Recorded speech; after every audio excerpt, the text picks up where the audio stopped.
श्लोक नंबर 16।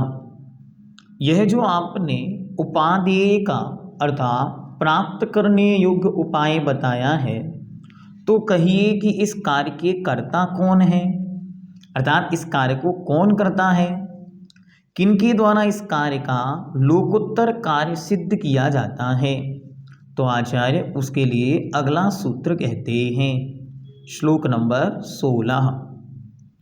एक एक श्लोक स्टेप वाइज चल रहे हैं। अब उन्होंने कहा कि सम्यक दर्शन, सम्यक ज्ञान और सम्यक चारित्र्य की उपलब्धि, इसी का नाम पुरुष के अर्थ की सिद्धि है। तो अब शिष्य पूछता है, भगवान ऐसा किनके जीवन में दिखती है?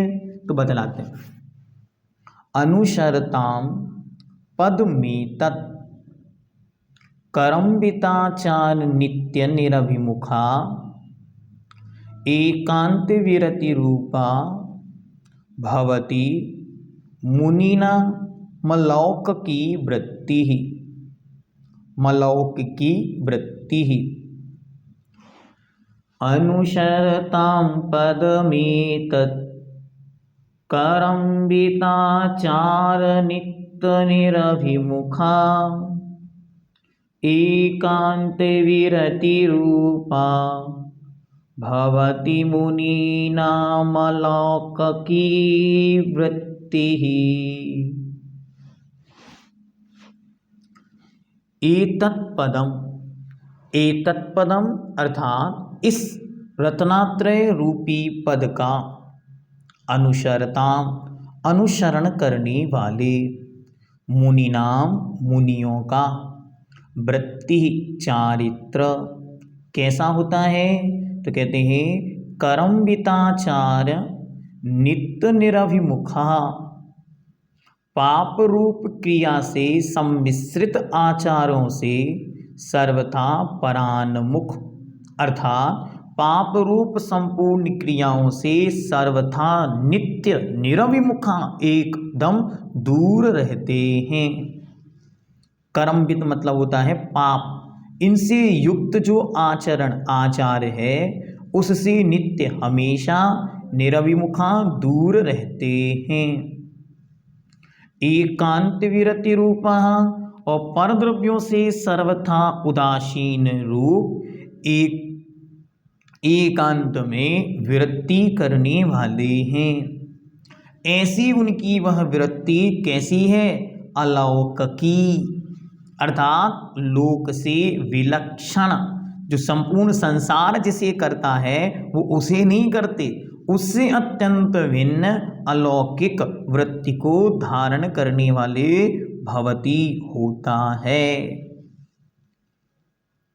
इस रत्नत्रय रूप पदवी का अनुसरण करने वाले मुनियों का चारित्र पाप रूप क्रिया से सम्मिश्रित आचारों से सर्वथा हमेशा भिन्न या परान्मुख दूर रहता है, तथा परद्रव्यों से सर्वथा उदासीनता रूप लोक से विलक्षण अलौकिक अद्भुत वृत्ति इन मुनिराजों की होती है।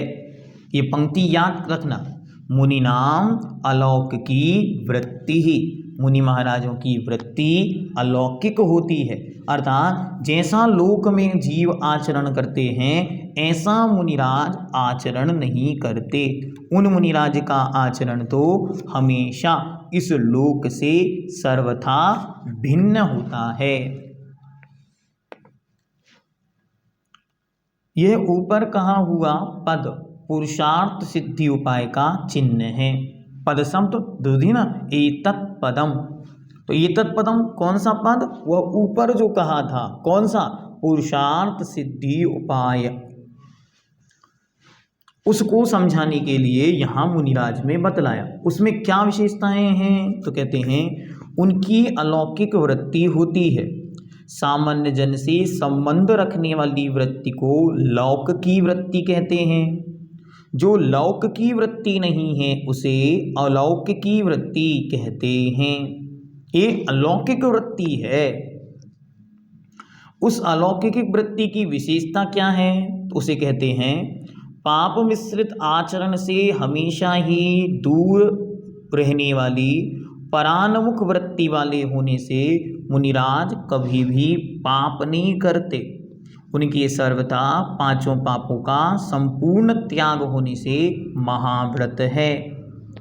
किंतु सुविज्ञग्रस्त भी कभी धर्ममय प्रवृत्ति करता है, कभी पापात्मक प्रवृत्ति करता है, तो कभी दोनों रूप आचरण करता है।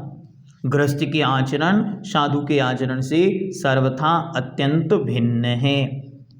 गमनागमन अर्थात आने जाने में, भाषण बोलने में, आहार उपकरण आदि का ग्रहण, मलमूत्रादि का त्याग क्रियाएं सभी लोगों में समान रूप से पाई जाती हैं। अतः लौकिकता का आभास कराने वाली भी हैं, फिर भी मुनिराजों के समिति में तत्पर रहने और अप्रमत्त भाव से प्रवृत्ति करने से उनके पाप का बंध नहीं होता, इसलिए उनकी वृत्ति अलौकिकी वृत्ति कही जाती है। आचार्य भगवंत विद्यासागर जी महाराज कहते हैं, देखो सारा संसार जिन क्रियाओं में पाप कमाता है, उन क्रियाओं में भी मुनि महाराज कर्मों की निर्जरा करते हैं। दुनिया मलमूत्र का क्षेपण करने जाती है तो पाप कमाती है, लेकिन मुनिराज जब मलमूत्र क्षेपण करने जाते हैं उस समय भी वे प्रतिष्ठापन व्युत्सर्ग समिति का पालन करके उस स्थान का शोधन करते हैं, मार्जन करते हैं, फिर मलमूत्र क्षेपण करते हैं।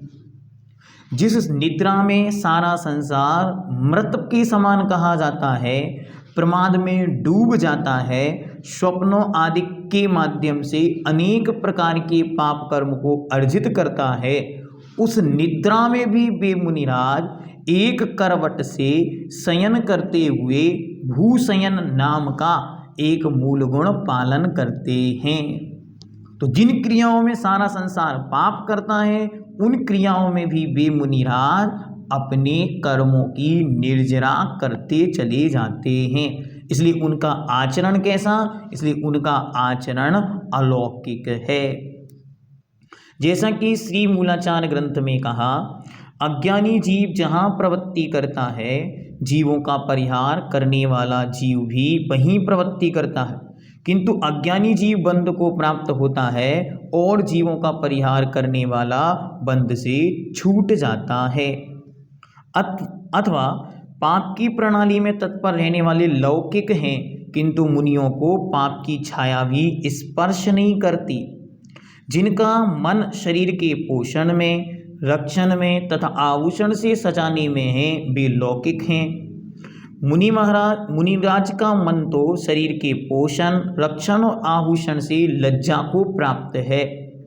लौकिक व्यक्ति जन समुदाय को रंजयमान करने वाले होते हैं और स्वयं जन समुदाय में आनंद पाते हैं, तथा अलौकिक मुनि निजानंद की प्राप्ति के लिए एकांतवास करते हैं। जो विषयों को अमृत के समान मानकर उनका सेवन करते हैं, वे लौकिक जन हैं, और जो विषयों को विष के समान देखते हैं, वे साधु अलौकिक हैं। दोनों में कितना अंतर है, मुनि की वृत्ति में और संसारी गृहस्थों की वृत्ति में। यह अलौकिक वृत्ति भोगोपभोग के नियम से विरक्त होती है, इसलिए यह एकांत वृत्ति रूप कही गई है। जो भोगोपभोग रूप विषयों को भोगते हुए भी ज्ञान और वैराग्य के कारण बंध को नहीं प्राप्त होते, ऐसे मुनियों की अलौकिकी वृत्ति है।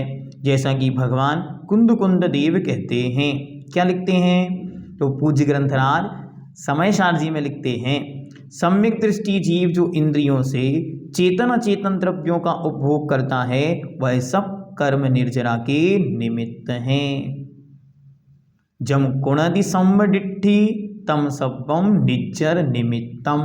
किनको? ऐसे मुनि महाराजों को। इस प्रकार इसको हमें अच्छी तरह जानना चाहिए। निज पद का निश्चय किया, पर पद विमुख त्रका। सदा विरति मुनि मना बसे, यही अलौकिक चाल प्रभु जी यही अलौकिक चाल। निज पद का निश्चय किया, पर पद सदा विमुख, हमेशा उनसे दूर रहते हैं। सदा विरति मुनि मन बसे, हर चीज में वे विरक्ति का भाव रखते हैं, जन संपर्क से दूर, इसलिए उनकी विरक्ति कैसी है? यही अलौकिक चाल, मुनि नाम अलौकिकी वृत्ति। ये पंक्ति याद कर लेना कि मुनियों की वृत्ति अलौकिक अर्थात लोक से भिन्न, विपरीत और विलक्षण होती है। ओम सिद्धम।